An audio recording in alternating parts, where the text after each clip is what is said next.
All right, let's start. Yeah.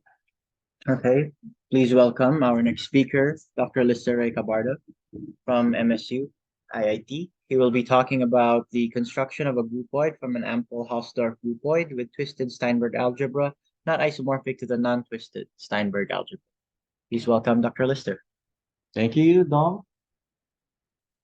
Well, as you can see here in our title, so we are going to construct a groupoid from an ample house of groupoid with the twisted Steinberg algebra that is morphic to the non-twisted Steinberg algebra. Actually, the first goal of our of this research actually is to find uh, condition in which the twisted Steinberg algebra is isomorphic to the non-twisted Steinberg algebra. Unfortunately, the time does not permit us to do that because this is actually the work of my MS advising together with our supervisor from the New Victoria University of Wellington, New Zealand, Dr. Lisa Orloff Clark, and then some people from MSUIT. So I will start by defining first some terms before moving on some history about these things and then presenting you with some results and so on. Okay. Okay. Just take it first. Okay. So this is our when we do some of our meetings with Lisa, then we do it via Zoom. And as you can see, so on the upper right corner is my student, and in the lower right corner is actually an advisee also of Dr. Villela, and currently taking her PhD under still the supervision of Dr. Lisa. Okay, so let's start with a very basic, I don't know if it's really basic definition of a groupoid.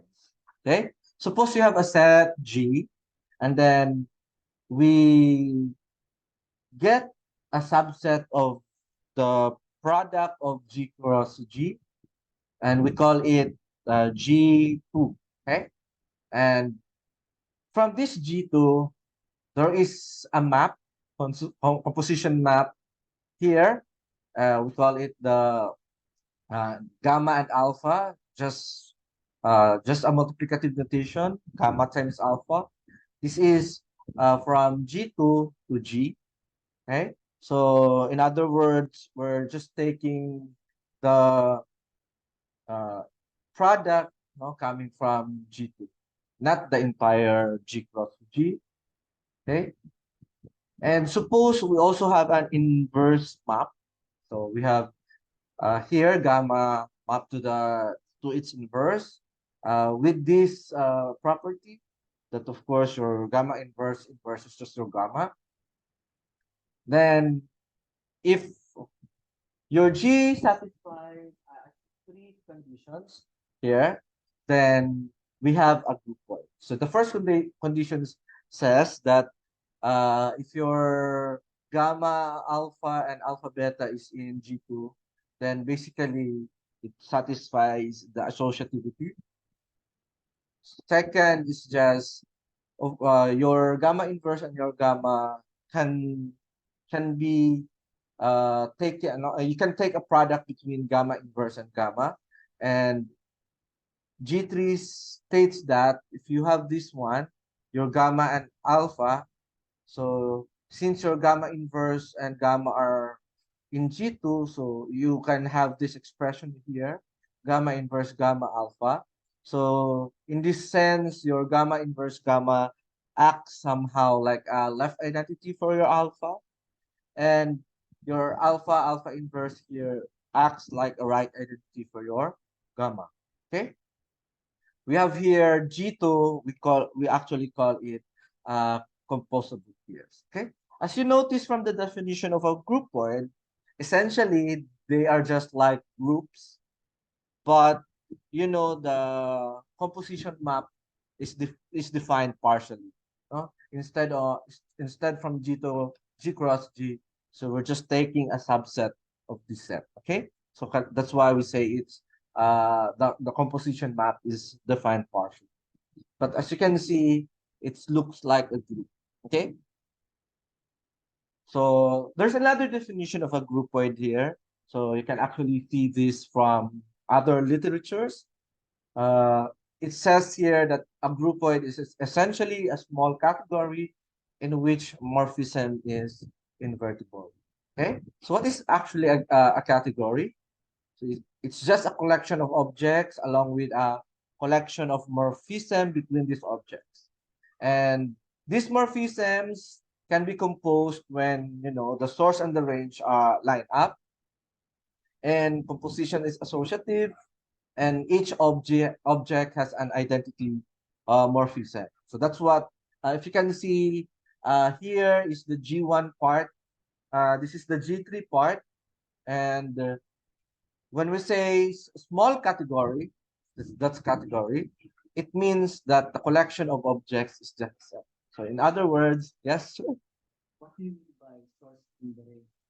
And yeah, I will discuss further the source and the range because when we say uh later, sir, I will try to discuss the source and the range map later so that we'll bit understand this one. Okay, so as you can see in a groupoid, just unlike the group, your group has an identity E, and that identity is unique. But in groupoid, as you can see in G3, somehow, if you have this one acting like a left identity, which is not the same as this one, which is acting like a right identity, or essentially, as you will see later from the examples that your identity might be not unique. Okay, so that's why you have this picture here, like the groupoid having an identity crisis. You have so many identities within a. So to further maybe understand, so especially the source and the range, that what I'm talking about, then maybe we should just define that first before going to some examples of groupoids. Okay, so we have these functions from S and R from G to itself. So this is from G to G. So this is given by this one.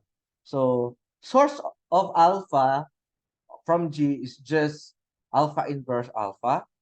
And then range of alpha is just alpha inverse, alpha inverse. And we call it the range of alpha. Okay. Now, if we take the common image of R, then that will be the unit space of G. So that's why it's somehow like the set of identities. So you collect all that one and put it in a unit space. So that's why, as you can see, this unit space may not be just a single part.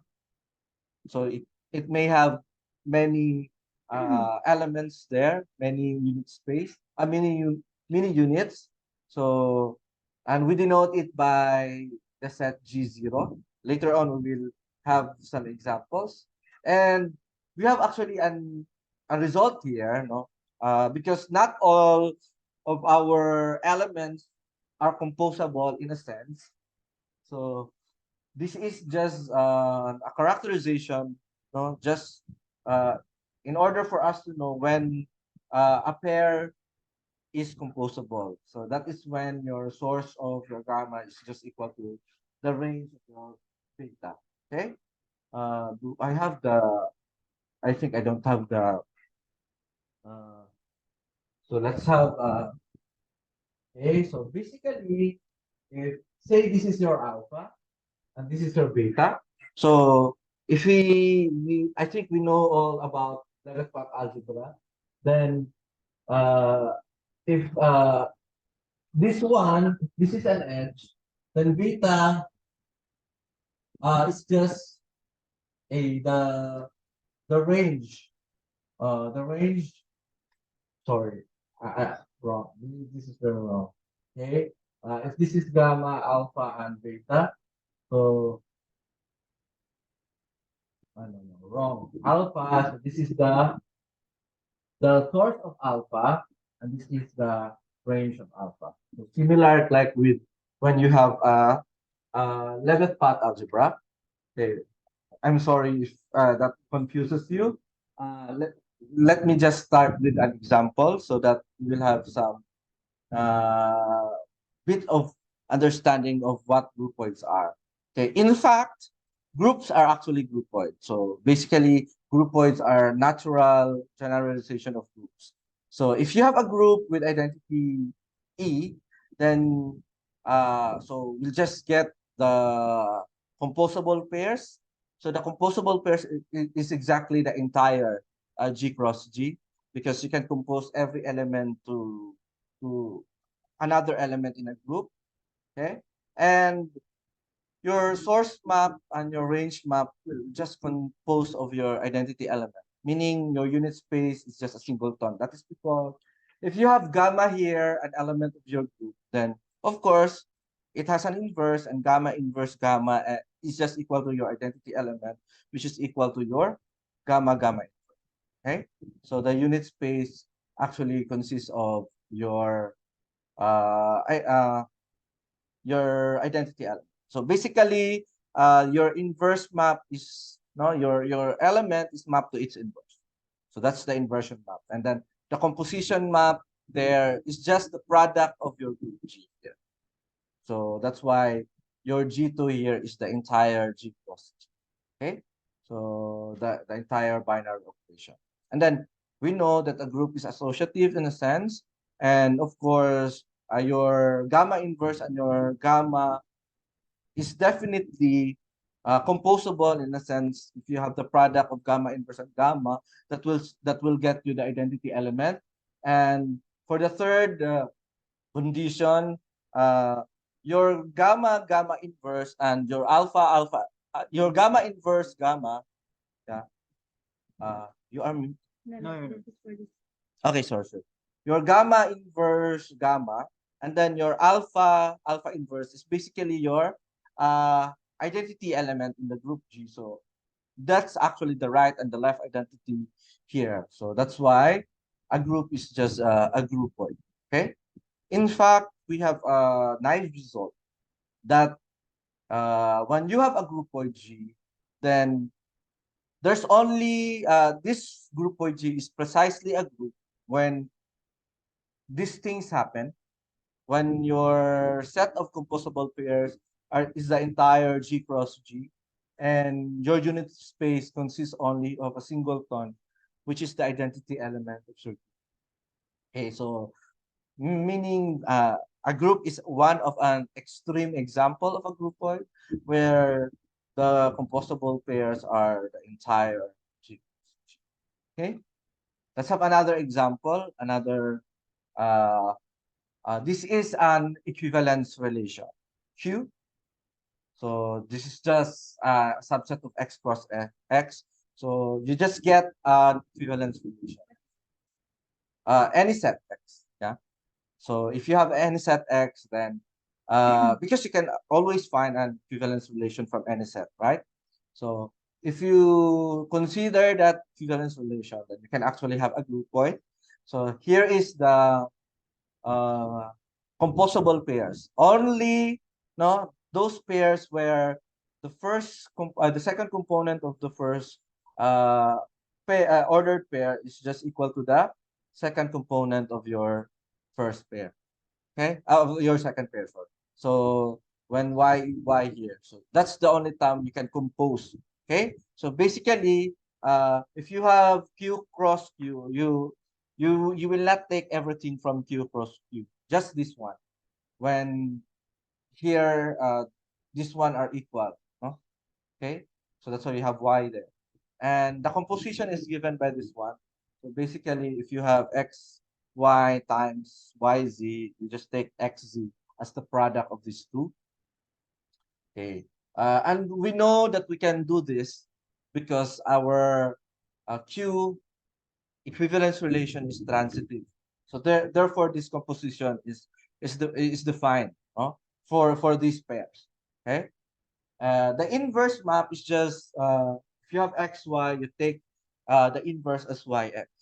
And in this sense, this is also defined because if xy is in Q, definitely yx is also in Q because equivalence relations are symmetric.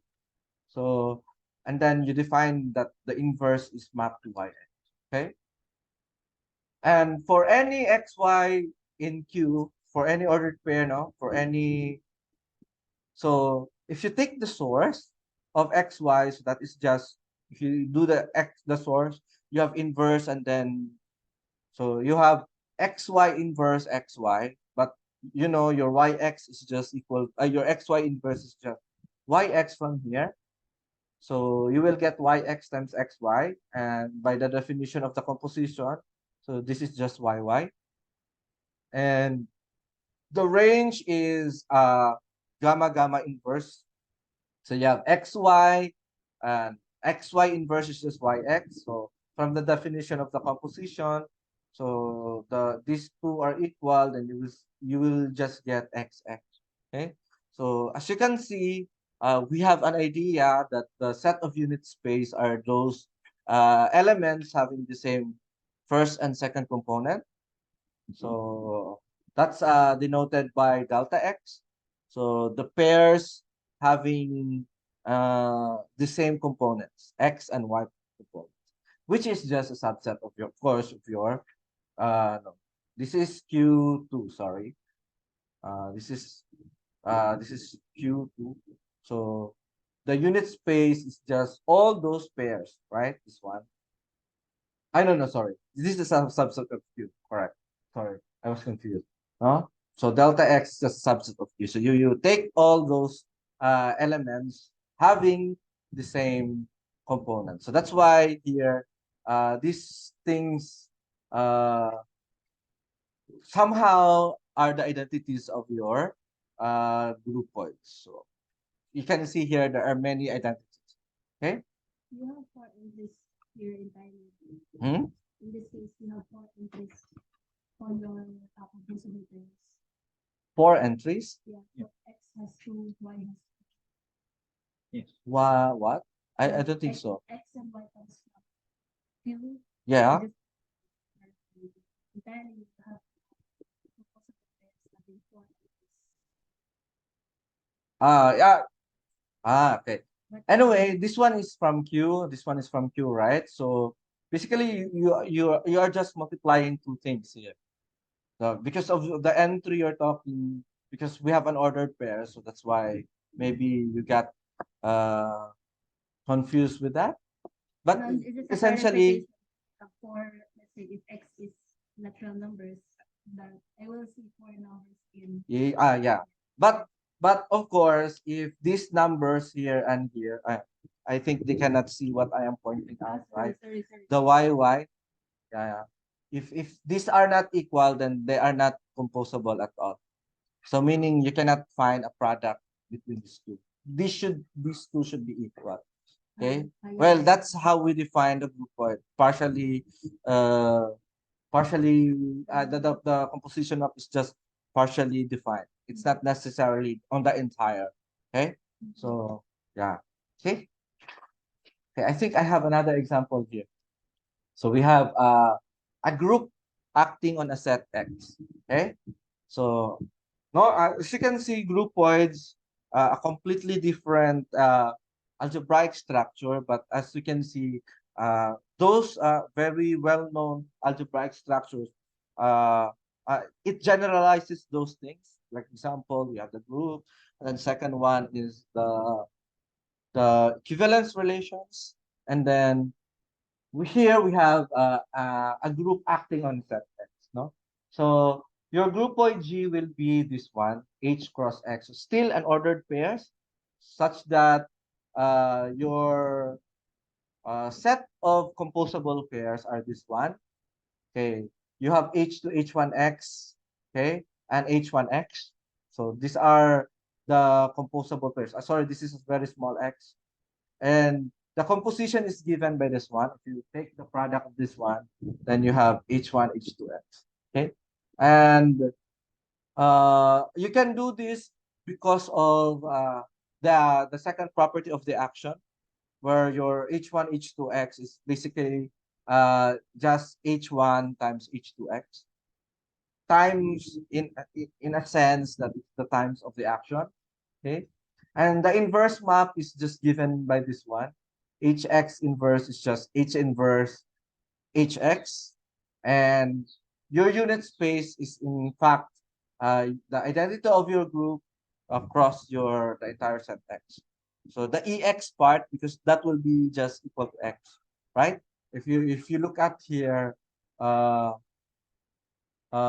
h, say, if you have e here, so ex inverse will just be E inverse EX, but that is essentially E inverse is still E, and EX is essentially X by the first property of the action. So basically, you have EX, right? So which is just E cross X. Yes, sir? I understand. Was it in the composition when X comma Y, then Y comma, no, X comma Y, and then Y comma Z, you have XC. No, that's for the equivalence relation. When we consider the set of a set which is an equivalence relation. But here it's another definition of the composition using dealing with the action of your group to the set X. Uh, because in the action you have H acting on X, and you have H1, H2 in H, and X in X. And then actions are because H is a group here, so you have your identity element in H. So the first property actually is your EX is basically equal to X, and your H1, H2, X. So meaning the action of the product H1 and H2 to X is basically, you can say that it will be just equal to H1, the action of H1 to H2X, which is, this means that you're doing the action of H2 to X. And then this becomes an element of X from the definition of your mapping H cross X to X. Okay? Can I ask something else, sir? Yes. So, we're looking at G as H cross X. So I'm thinking of the element, let's say H1X as H1X over here. So it were being acted on by Yeah. the group, right? Mhm. So just to clarify, in the composition, in the way we defined it here, H2 is on the left in the initial part, but it is really on the right. Okay, so that's intentional. Okay, great. Thanks. So you have to do that because otherwise, uh, huh? Or maybe I get it wrong. Yeah, because I'm thinking it wouldn't it be H to H1? Because you have this one, right? Yeah. Yeah, I think no. I think I misplaced someone here. I think this is H to H1 because we cannot do this action otherwise. Yeah. Yeah. So I'm sorry about that part. So I forgot to edit that one out. I made that last night and I have not. Yeah. Thank you for that very clarification. Though. Yeah. It's actually H to H1 X here. Okay. So that the action would make sense. Okay. Uh, okay. Let's look at another example.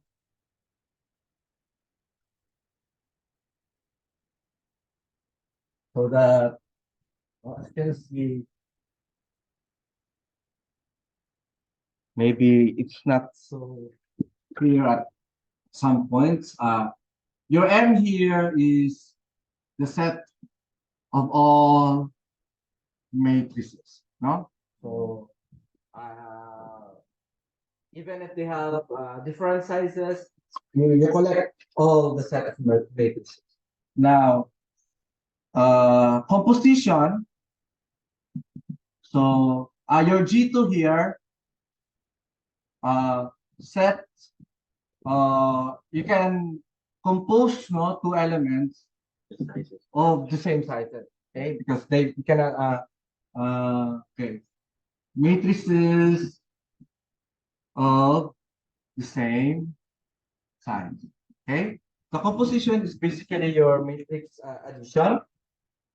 Okay, So you just pick one size um, and no, then no, no. When you can actually because your G2 is a product, okay, right? G cross G. M. Sorry, M. Sorry, M. Because M here is a set of all matrices. So basically, your pairs are those of the same size. It's not necessarily you will pick only one. by saying that you need the first entry and the second. And you have the same size. Okay, so to get thank you. So basically, it's not yeah. So in other words, I can just have this one as AB, the set of AB, such that A and B have the same size. Okay, that's formalized in a way that a mathematician will do. Your composition is basically your matrix addition. Huh? And then your inverse. So your A is just you will map it to the negative of it. Huh? We have matrix addition here. Okay, and then what else? Our unit space and zeros. Our unit space is actually the set of say O, where O is zero matrix. So in other words, say for example, you have n by n by n zero.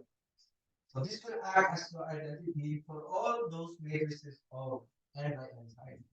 Something like that, right? And if you consider another zero matrix, another size, then that is the identity of all matrices of that size. So as you can see, for every matrix of having this size, you have one identity for that, and then one identity for another size, and so on. So that's why very apparent that your groupoid uh, has an identity crisis. Okay. Yeah. Okay. So our work actually is does not really concern on just a groupoid. So we're actually dealing with construction of this ample Hausdorff groupoid, and then looking at some isomorphism when we get to the Steinberg algebra and its non-twisted and its counterpart. No, I mean the the Steinberg algebra and the twisted counterpart of the Steinberg algebra. But before that, a lot of things that we need to know are about topological groupoids and such. So suppose this is just in the case when we have a group with identity A, then as you can see, your source of your any element, the range of the element is basically your identity. And so your singleton G is actually a compact set. And the collection of these singletons will be a basis for our discrete topology, right? So basically, when we say discrete topology, you're just taking all the power set of your entire group G. So those are our open sets in this case. So in if we generalize that groupoids, then we can say that a topological groupoid is just basically a groupoid, and then you have a topology compatible with that groupoid structure, such that we just have this because in groups you also need the product to be continuous. Here, because we have the composition and the inversion maps, then this should also be continuous. Okay, the composition map is from G2 to G, right? And if your G here is a topological groupoid, then you can just have your G2 as your induced topology from the product topology. Because Topology.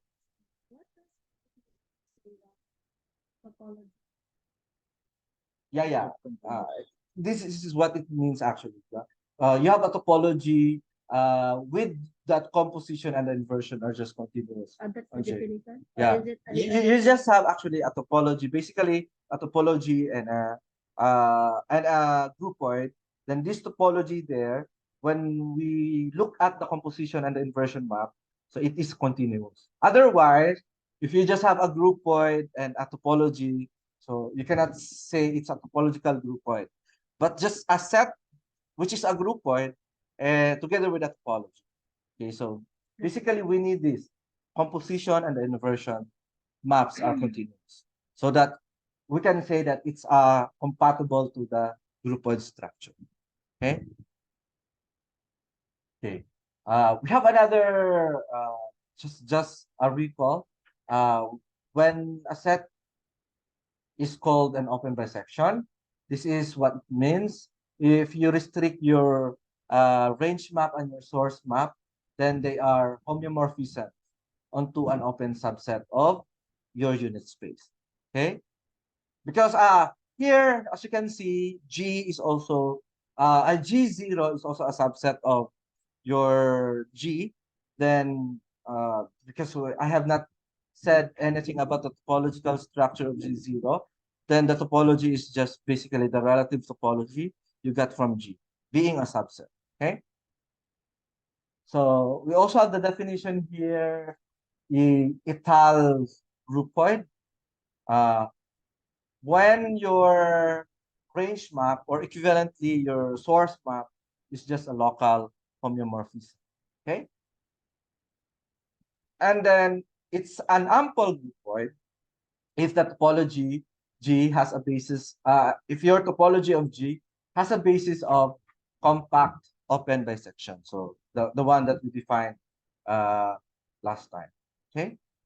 So example of topological groupoids are actually discrete groupoid. So groupoids having the discrete topology and discrete space. Okay.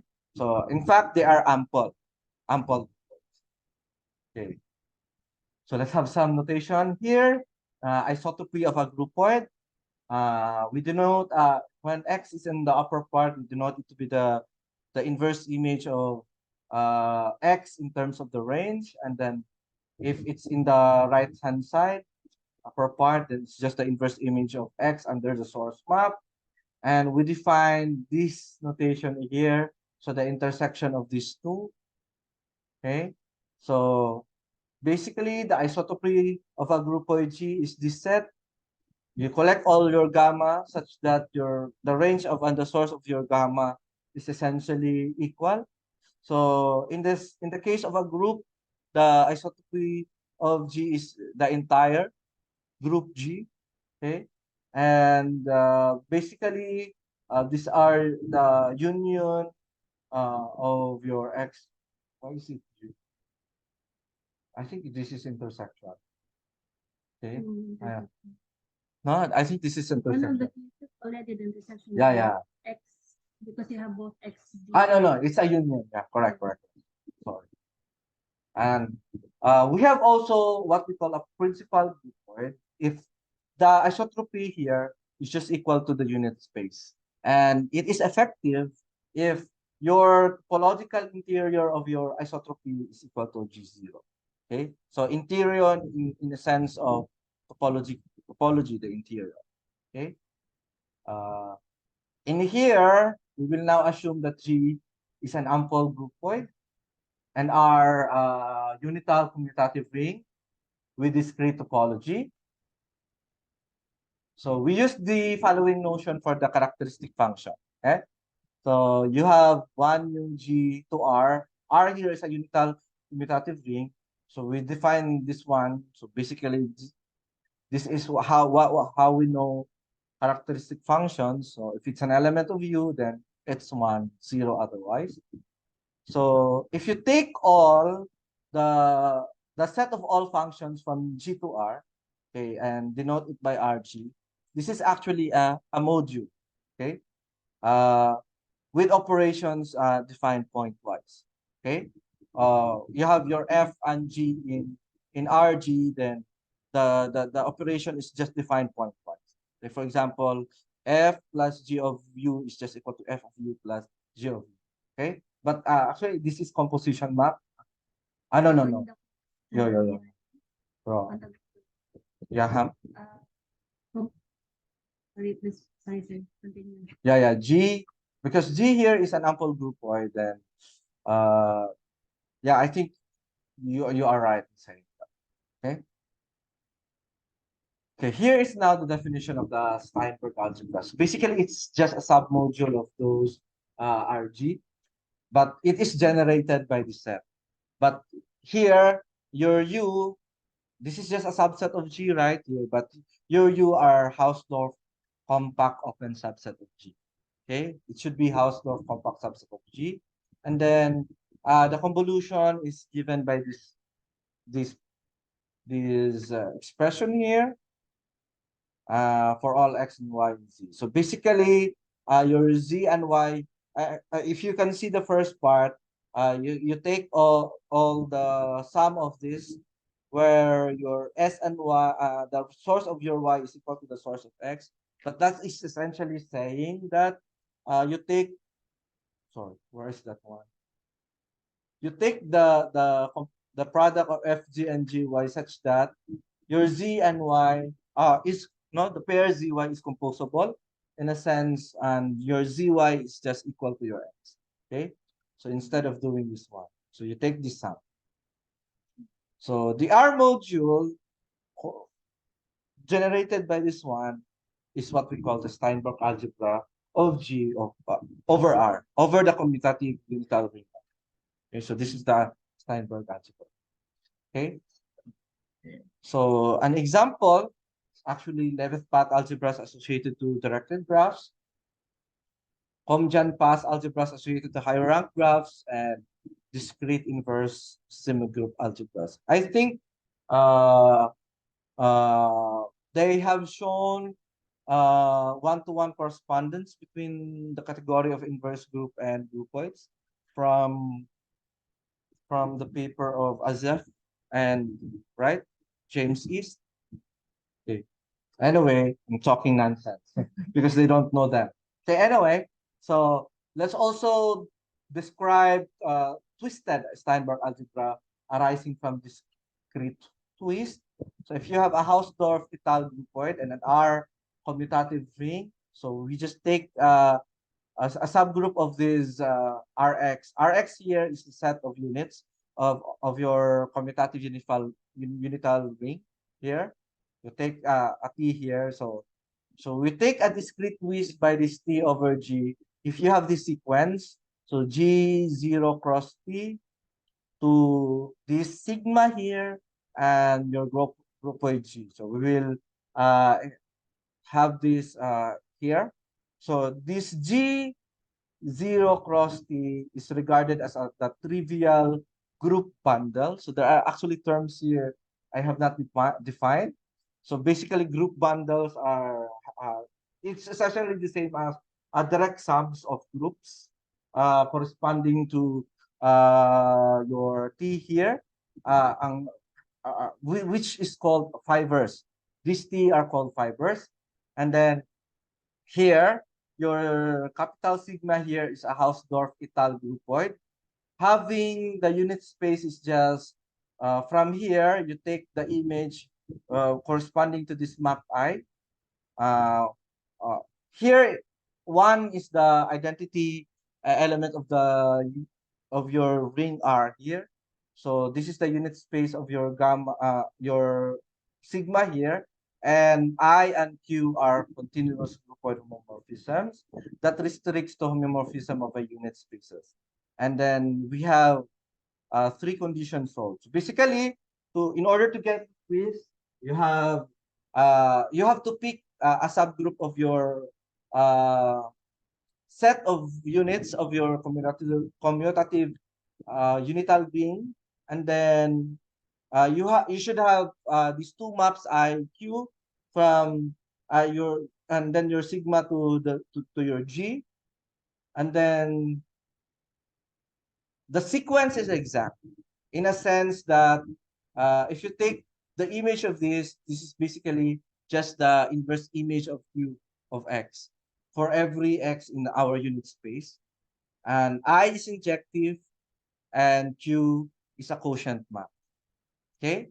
And second, groupoid sigma is locally trivial G bundle in the sense for which if you have an element in your groupoid, you can always find an open bisection that contains your element alpha, and a continuous map, this one. So from that open bisection to our sigma, such that, okay, if you take the composition map of your Q there and your P of alpha, it should be just the identity map on your B alpha. And then if you take also the map from B alpha cross T to your Q inverse B alpha, this should be a homeomorphism. And the image of I is central in sigma, in a sense that if you take the image R of epsilon Z epsilon should be equal to epsilon times the image of I of the source of epsilon Z. So something like you have here, you can look at this one as range of some epsilon, but in this case it's inside your I, the map I. So you can you will have it something like a centralizer. You can think of that one. Yeah. Okay. Yeah, that's what I'm trying to say there. So this is for all epsilon in your sigma and your Z in your T. Okay. This T again because it's just a subgroup of your Rx. Okay. So we will denote a discrete width over G either by this one. Okay.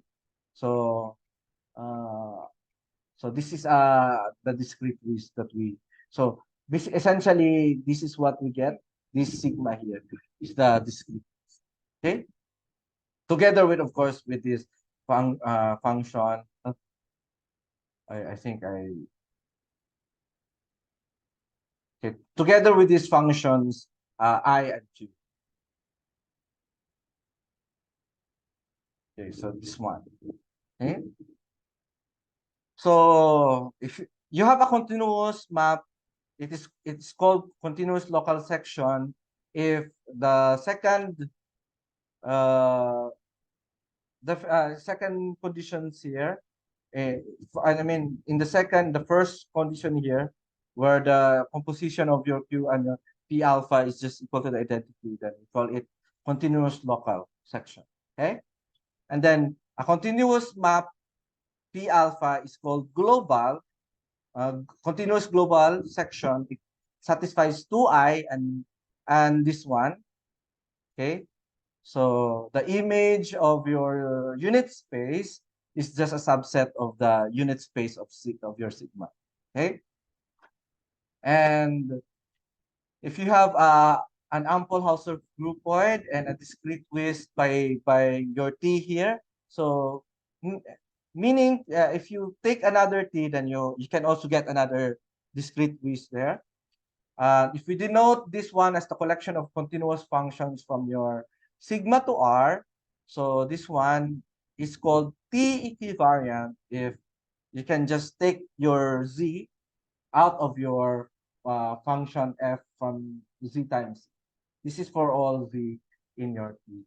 And of course, your E is from your sigma. And this is now how we define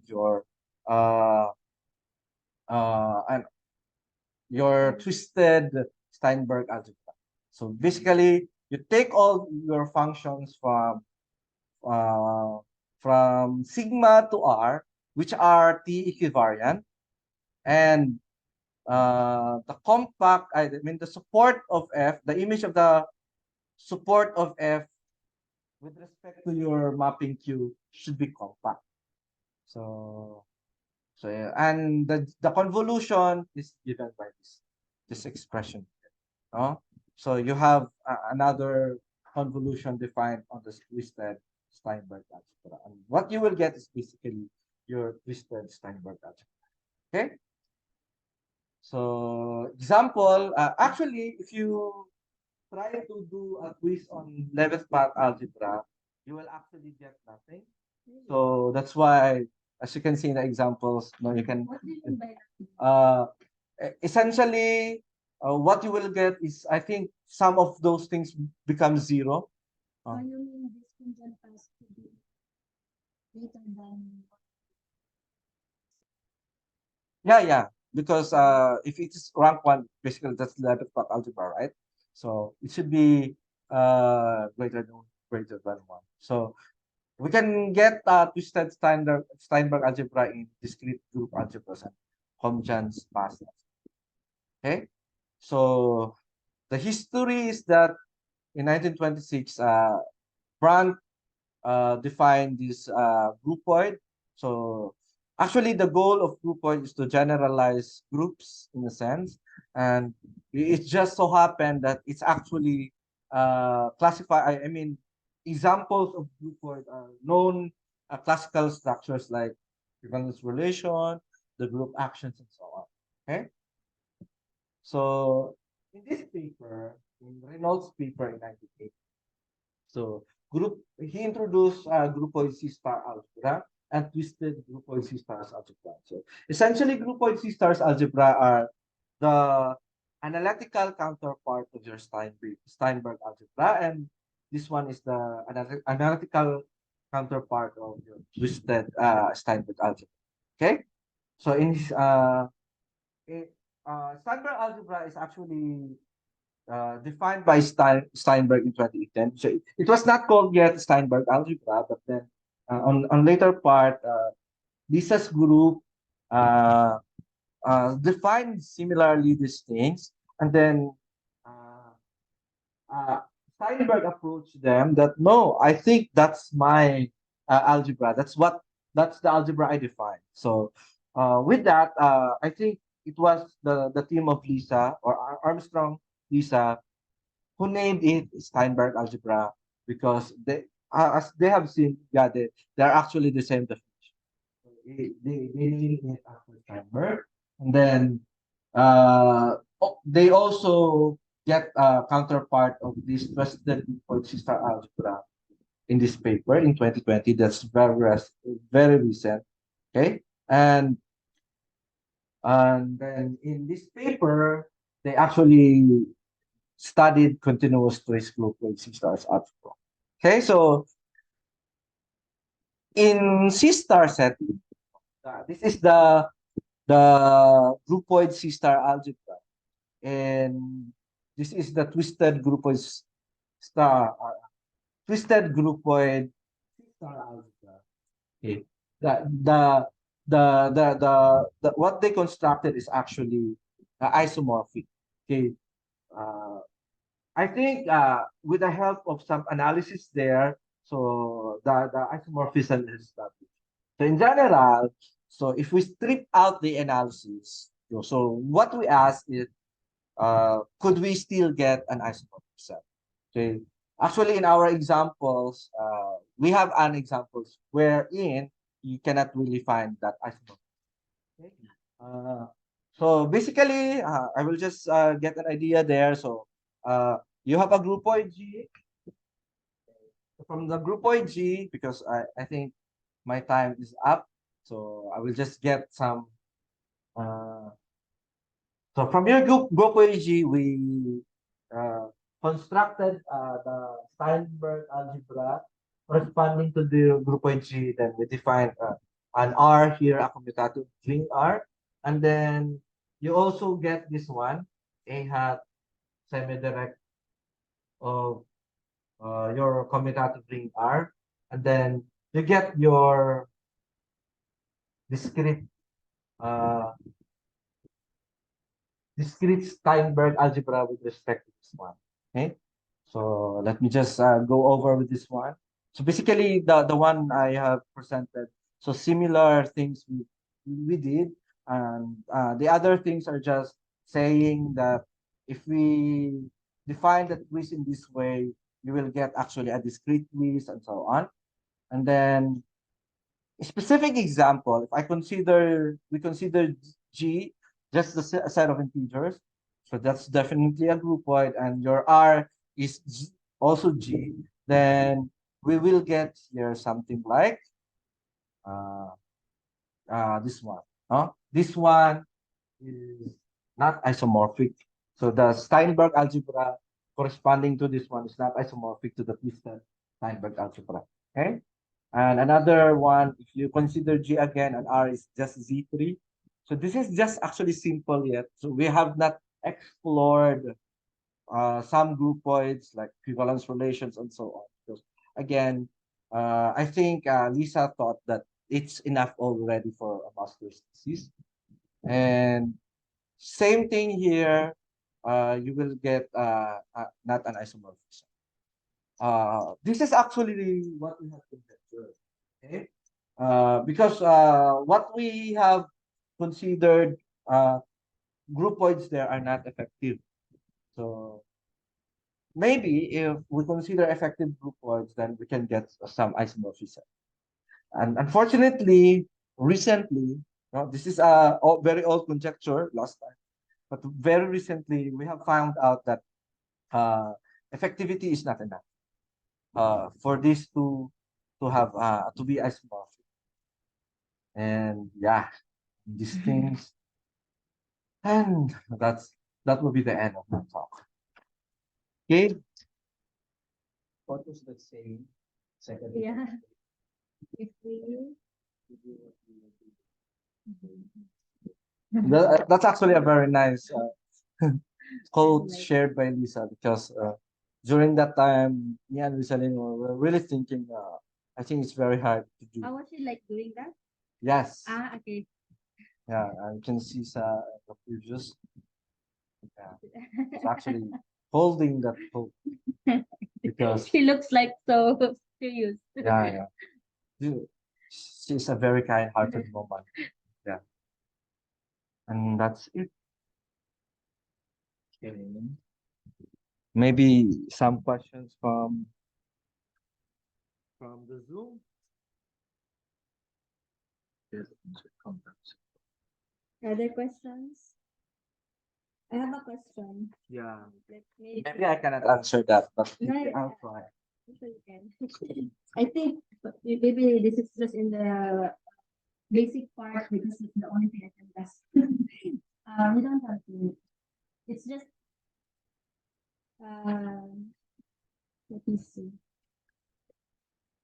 Then is it safe to say that if I have a group and the unit space is the identity, sorry, a groupoid rather. If I Yeah. have a groupoid and the unit space is the identity, then the set of composable pairs right away is a group. Yeah, they are actually equivalent statements. So, in fact, the thing there is you may not identify that one as an identity element, right? So maybe if your unit space is just a singleton, then that would mean that that singleton is actually an identity of your group, and it means that your groupoid is actually a Right, group, right, right? Yeah, because you cannot immediately say that there's yeah, because you have a groupoid. But essentially, I just put that there an identity because if you're working on that, that's basically just a group. in the seen as a category, what is morphism there? Yeah, just mapping, right? Uh, if you have a um, if you have a set G, so basically a mapping from G to G, but of course it should be invertible. I'm actually just putting that there, but I'm not really sure how it became. But I think that just mapping. No, because for example, if you look at equivalence class example as category, so what is the morphism there? It's the composition. I don't know. Right, it's something. Yeah, because uh maybe because I don't know. I can say for sure. No problem. Actually, it's maybe Lisa can answer that one. Can I look at lemma 150? Ah, yes, sir. 1.2.3, sir. Where's 1.2? Demo 1.2.3. Sorry, in the 1.2.3. So that is the group, I think so. The equivalence of group and yeah. Here. Can you draw that using gamma and beta notation? Yeah. Okay. Say if this is your gamma and this is your beta, so this is actually source of gamma and this is range of gamma. So they are composable in a sense that your range of gamma is just equal to gamma and beta. Range of your gamma, I don't know, this one, Source of gamma right? is range of beta. Yeah. This is the range of beta. Because I put that in that case because you have beta, beta and gamma. So this is the source of beta, and this is the range of beta. That's equal to the source of your gamma. Physically, in level path algebra sense, you can form a path. Yeah, you can just form a path from this point to this point. So it's essentially the same as a product of two edges in a level path also in a directed graph. Right? So that's why, as you can see, the connection between level path algebra and I think in particular, I'm not might be sure, but my intuition is telling me, I think also Lisa mentioned, I'm not so sure, that path algebras is Yes, a yes. groupoid. Yes, In yes. this case, the notation that we are used to is that if you in this the drawing would be just an arrow from with alpha and beta. Mm. In the usual setting that we know, it's written universally. Yeah. I think she mentioned that. Yeah, That's yeah. why here, although gamma is first and beta is second, Second. it looks like I would have hoped that the range of gamma would be the source of beta. Yeah, right. Yeah. But it's the opposite. Correct. Yeah, right. So somehow, yeah. The operation in the Steinberg algebra is a convolution, right? So is it right? Am I right in my intuition that it's a generalization of the usual convolution in group rings, but now you're applying this to a groupoid. So your convolution is in essence restricted to the pairs that are permissible, Yeah, that's actually a nice intuition, but or no? I don't know. I actually don't know. Yeah. But maybe, yeah. I will ask Lisa about that one. Yeah, maybe. Yeah, that's why I think so too, but the answer is I really don't. But maybe yes. Can you disconnect those two lines? In that side, in that vertex. Yeah, just remove that. Okay. Yeah. Would that still satisfy? Source of gamma is the range of beta. You mean they have different vertices? Yeah, they have. Yeah. You want this one. Yes. Yeah. This is still composable in a sense. So that's the Yeah. You have something like gamma, beta, alpha. As long as these two is equal, then you have a composable pair. No, as you can see here, the definition of your groupoid. Yeah, that one. If you look at really the definition of groupoid, it does not necessarily. Ito. Yeah, it's not necessarily. Basta okay lang. Kasi yung ginawa ko parang gamma, beta, gamma. Yung sa drawing na dito. Okay. But essentially, I can do, yeah, correct. Parang ganito. Yeah. Yeah, you can do it. Yeah. Still okay. Composable pa. What? So the middle dot is the source of gamma. And then the range of Can you go to the slide where we define the twist? Yung the exact sequence, just the diagram. I missed the writing of the diagram in my notes. of the exact sequence. This one. Yeah, I think that one. Let me just see. See zero, state embedding in sigma and projects to G. Okay, Yeah, thanks. I here is injective. And Q is a surjection, right? Yeah, Q is a quotient. Yeah, yeah. Yeah, It it's a has to surjection project. basically. Because the sequence is exact. Okay, thank you. You see, yeah, the language of the fiber bundles. Is the also for the base? I'm not familiar with this actually, this part I think.